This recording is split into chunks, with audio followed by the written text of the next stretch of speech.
you under there? What are you hiding? My son dreamt of a better world. That's why he saved me.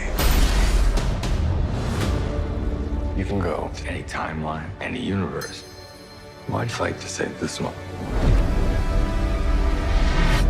What could be greater than a king? A hero.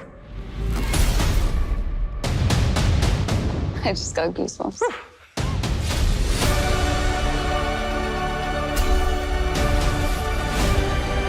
If we don't stand up, no one will. Come with us. It's a glorious world out there, waiting for you.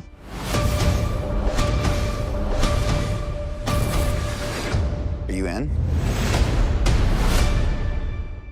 Welcome back, everyone. This is going to be my DC Movies Super Bowl trailer video. They released footage for all the upcoming movies that they're releasing this year. Black Adam, The Batman, The Flash movie, Aquaman 2. So there's a bunch of new footage for everything. We'll break it all down. If you're brand new to the channel, I'll be doing Super Bowl trailer videos for all the Marvel trailers tomorrow. There's a Lord of the Rings trailer coming too. Be sure to subscribe to be the first to watch those. It is going to be crazy this weekend in the best possible way. I'm sure there's also some cool football stuff that's going to be happening too. We secretly know why you're all really watching the Super Bowl, because of all the trailers. I'll start with the Black Adam trailer footage first, then I'll talk about the stuff from the other movies. But the Black Adam trailer gives us our first full look at the brand new DCEU Justice Society. In the movie in present day, after Black Adam is released from his magical prison where the wizard Shazam put him for 5,000 years, the Justice Society of the DCEU has been in shambles. There was one in the distant past of the DCEU, but I believe the idea is that some of the original roster of older superheroes died at some point, and only Dr. Fate and Hawkman are left. And in the present, they're going to form a new Justice Society roster with Cyclone and Atom Smasher, who you see both in their plainclothes and also in their costumes. And even though Black Adam was featured heavily during the Justice Society comics, and in the trailer, Dr. Fate is asking him, please join us in helping save the world, Black Adam isn't going to become a member of the DCEU Justice Society. He's not a team player. That's just not something he would do. In the movie, it's more of a temporary alliance, after which he would go back to Kahndaq to rule over it permanently, like he does in the comics. He spends the vast majority of his time in Kahndaq, actually being their main ruler actively on a daily basis.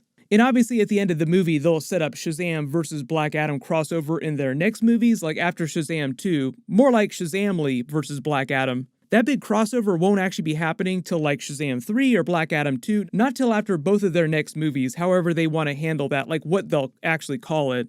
Black Adam 2 might actually wind up being Black Adam versus Henry Cavill's Superman if The Rock has his way. We'll see about that.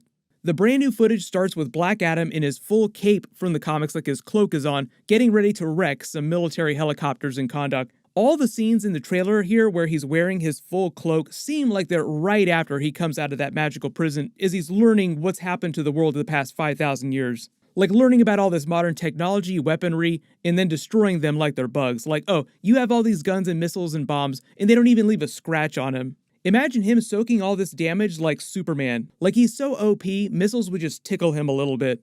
And they'll just use scenes like this early on to show you how powerful he is, and how he has no problem killing people.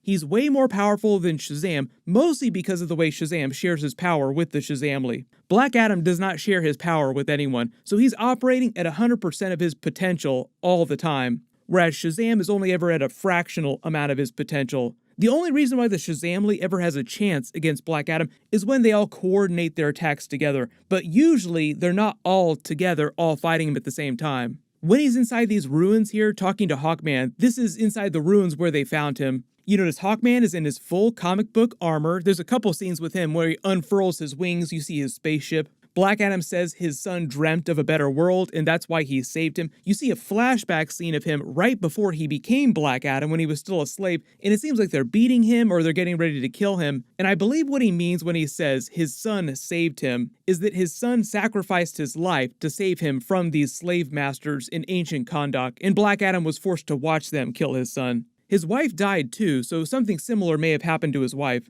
And that's why he's so hardcore, why he swears revenge and uses the power of Shazam when he got it. Although in the backstory that we got in the first Shazam movie about what happened in ancient Kahndaq, what happened to the original group of wizards in the Rock of Eternity, It's actually the 7 deadly sins that tricked Black Adam into releasing them as a way to get revenge for the death of his son and wife, and then the 7 deadly sins are the ones that kill everyone in Kahndaq and the other wizards in the Rock of Eternity, all except for the wizard Shazam. That's how they're making Black Adam more sympathetic as an anti-hero, by saying he was manipulated by the 7 deadly sins, so all these deaths aren't totally his fault, and the people that he did kill, because he did kill a lot of people, were really, really bad people. Like I said, the spaceship here you see flying through the Arctic or somewhere near Kahndaq in these mountains in this part of the world is Hawkman's ship. There are Thanagarian symbols all over it, so maybe we'll get some flashbacks to Thanagar when they're doing Hawkman's origin story in the movie. I don't know how much of that we're going to get in this first movie. The Hawkman continuity in the comics is a little bit confusing, so we'll see which version of Hawkman's origin story they're going with in the DCEU. And The Rock did say that at one point they were going to have Hawkgirl in the movie, but he implied they had to cut her out because some other upcoming DC movie is going to be using her. They didn't say which one, but we'll see a version of Hawkgirl at some point. The Thanagarians are powerful aliens that wield nth metal, which is sort of like the DCEU version of vibranium, an ultra-rare, ultra-powerful ore that very few people outside of the Thanagarians have access to. All of his armor, his ship, his technology is based on nth metal. In the trailer footage, they show you Black Adam using his magical lightning to destroy a bunch of stuff. For example, Hawkman's armor could soak some of that magical lightning. This is Cyclone on their ship in her costume. We don't see her using her powers in the trailer, but they are exactly what you think they are. She creates cyclones. Pretty simple. There is footage of her in Atom Smasher in what looks like the JSA mansion where Dr. Fate probably lives. This chair seems like nth metal, and you can see some precious artifacts behind him here. If you've ever watched any Young Justice episodes, Dr. Fate is also the keeper of the Tower of Fate, which is like his secret magical lair where he lives and keeps all his most dangerous magical artifacts. It's a little bit like the Rock of Eternity, and because they already have the Rock of Eternity in the Shazam Black Adam canon, I don't know if they're going to actually do the House of Fate, so I think this is just meant to be the JSA mansion. Everyone's costumes look pretty solid. Dr. Fate, Hawkman, Atom Smasher, Cyclone, Black Adam. In fact, they just upgraded all the Shazamly costumes for Shazam 2 to make them more hardcore and look similar to the Black Adam costume. The only difference in The Rock's Black Adam costume is that he does not wear padding underneath his costume. 100% original there. Because Atom Smasher is so young, I'm also wondering if he's going to wind up being the son of the previous Atom Smasher. His abilities look like they're powered by his belt here. His costume looks kind of old-timey, like it was designed by the original Atom Smasher on the original version of the JSA at some point in the DCEU history. They did do a version of Atom Smasher in The Flash Season 2 that you may remember. He was a little bit different. He was played by Edge from WWE, but it was actually pretty solid at the time.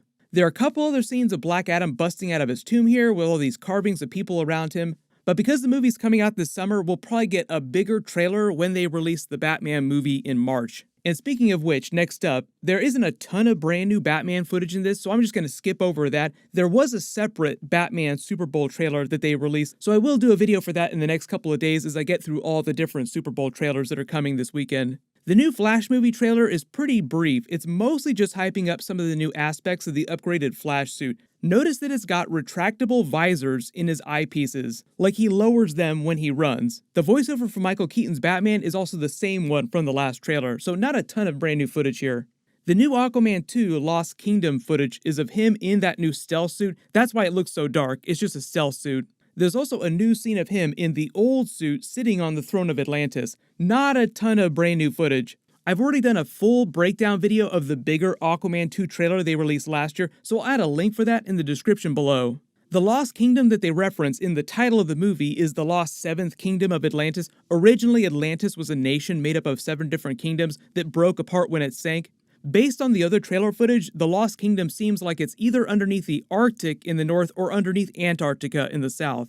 The movie's going to be a big Aquaman-Orm team-up movie. Black Manta will be one of the main villains. Maybe not the actual main villain, but definitely one of the main villains. But now they're playing Ocean Master as more of an anti-hero. If you spotted any other big Easter eggs in the trailer footage for all the different movies that I didn't mention in the video, just write them below in the comments. My Marvel Super Bowl trailer videos will start posting tomorrow. My Lord of the Rings trailer will probably post on Monday. I will put links for all those videos in the description as I start posting them too. Be sure to enable alerts for my channel to be the first to watch those. Everyone click here for my new Mandalorian Season 3 video, and click here for my Marvel Moon Knight trailer video. Thank you so much for watching. Everyone stay safe, and I'll see you guys in the next one.